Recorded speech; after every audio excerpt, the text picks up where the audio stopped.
এই যে তারা এমন মেয়ে তৈরি করেছে যার জন্য বাড়ির সকলের নাক কাটা যায়। বৌমা একটু চা করো তো।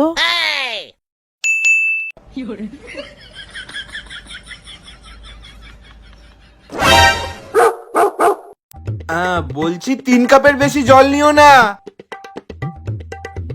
1 কাপ দুধ দিও কিন্তু, আর 1 চামচ চা পাতা, বেশি লিকার যেন না হয়। বলছি 2 চামচ চিনি দিও। না আসলে তুমি তো চায় চিনি খাও না, তাই বলে দিচ্ছি। আমি একটু আসছি। কি গো, চা হয়ে গেছে? এই তো বসিয়েছি তো। প্রেসার কুকারে? হ্যাঁ, আমি যেটা পেয়েছি সেটাতেই বসিয়েছি।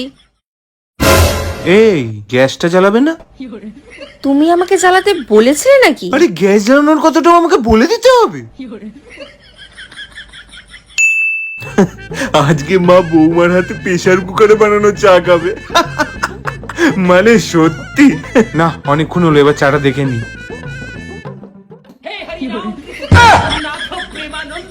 কি হলো, হয়নি?